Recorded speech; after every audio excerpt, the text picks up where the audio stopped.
Good morning प्रिय छात्रों। आज हम हिंदी कक्षा 8 की कार्य पुस्तक प्रखर का चौथा कार्यपत्रक पढ़ेंगे, जिसमें दक्षता के आधारित पढ़ना है। दिया गया है दक्षता है कि व्यावहारिक व्याकरण क्रिया शब्दों को पहचानना और लिख पाना, कि आप क्रिया शब्दों को पहचान पा रहे हैं और लिख पा रहे हैं कि नहीं। इस बात का हमको ध्यान रखते हुए आगे पढ़ना है और इस कार्यपत्रक 4 का अभ्यास करना है। पहला है प्रश्न, चित्र को देखकर सही क्रिया शब्दों वाले वाक्य पर सही का निशान लगाना है। तो इसमें सही क्रिया शब्दों वाले वाक्य पर सही का निशान लगाएंगे। पहला चित्र देखो, क्या कर रहा है, एक लड़का बैठा है और किताब हाथ में लिए हुए है। तो इसका हिंदी में वाक्य होगा, लड़का है तो उसका नाम रोहन है, रोहन पढ़ रहा है या रोहन खेला है। तो इसका सही उत्तर होगा रोहन पढ़ रहा है, 1 नंबर क वाला। दूसरा हम देखेंगे, चित्र है, बादल दिख रहे हैं और बारिश हो रही है। तो हम देखेंगे कि बारिश हो रही है। तो इसमें चित्र का पहला है वाक्य क, बच्चा बारिश में नहा रहा है। बच्चा यहाँ दिख नहीं रहा है, ना ही नहा रहा है। दूसरा है बच्चा धूप का आनंद ले रहा है। इसमें कोई सही नहीं होगा, क्योंकि ये दोनों वाक्य गलत दे रखे हैं, क्योंकि ना ये तो यहाँ बच्चा दिख रहा है ना कोई दिख रहा है, ओनली फॉर बारिश हो रही है। तीसरा है ग में हम देखेंगे सर्दी से बच्चा काँप रहा है, और ख है सर्दी से बच्चा ताप रहा है। ग के 2 वाक्य, पहला सर्दी से बच्चा काँप रहा है और दूसरा ख सर्दी से बच्चा ताप रहा है। तो यहाँ हो जाएगा पहला क, सर्दी से बच्चा काँप रहा है, इसका ये सही हो जाएगा। और चौथा घ, आकाश सितार बजा रहा है। एक आदमी बैठा है, व्यक्ति है, जो गिटार या सितार बजा रहा है। तो देखकर आकाश तबला बजा रहा नहीं होगा, आकाश सितार बजा रहा है, इसका भी क सही होगा। अब दूसरा प्रश्न हम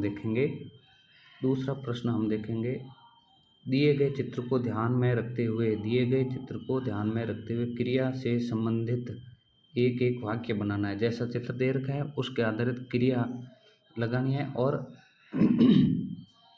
क्रिया लगाते हुए वाक्य बनाना। पहला है चित्र मोर का, मोर नाच रहा है।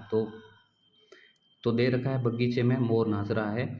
दूसरा है तितली उड़ रही है, तितली दिख रही है हमको, पंख ऊपर है, तो ऐसा लग रहा है तितली उड़ रही है, इसका दूसरे को हो जाएगा तितली उड़ रही। तीसरा है चिड़िया बैठी है, तीसरा हो जाएगा सूरजमुखी के फूल खिले हैं या खिल रहे हैं। चौथा है छात्र या लड़का व्यायाम कर रहा है। तीसरा प्रश्न, दिए गए शब्दों का क्रिया से मिलान कीजिए। दिए गए शब्दों का क्रिया से मिलान करना अपने को। पहला है इसका देर का लोभ का, लुभाना, क्रिया लगाना। ये क्रिया कौन सी होगी, सकर्मक क्रिया होगी या अकर्मक, दोनों भी हो सकती है, क्योंकि कर्म होता है, और यहाँ अकर्मक की होगी क्योंकि कर्म होगा नहीं। दुख का दुखाना, पहला दुख का दुखाना हो जाएगा। दूसरा लोभ का लुभाना, तीसरा झूठ का झुठलाना, चौथा है खेल का खिलाना हो जाएगा। और पांचवा है थर का थरथराना। दूसरी साइड में हम देखेंगे क्रिया शब्दों से मिलान करना। जीत का जिताना हो जाएगा, और पानी का पीना, पानी को पिया जाता है तो पीना हो जाएगा। चल का चलना हो जाएगा, चलना हो जाएगा। झूले का हो जाएगा झूलना, झूला जाता है। पढ़ का पढ़ना, ये क्रिया है। तो आज का हमारा कार्यपत्रक 4 पूर्ण हुआ। आपको कैसा लगा छात्रों, प्रिय छात्रों, बताने का कष्ट करें, और कोई अगर गलती रही है या बढ़िया नहीं पढ़ाया गया तो आप उसको वापस कमेंट में बताने का कष्ट करें। अगर हमसे कोई भूल भी हुई है बनाने में, सही नहीं बनाए, तो भी आप नीचे कमेंट में इसका ज़रूर फीडबैक दें। लाइक करें, शेयर करें और सब्सक्राइब करें, और अपने साथियों के साथ में भी इसको शेयर करें। धन्यवाद।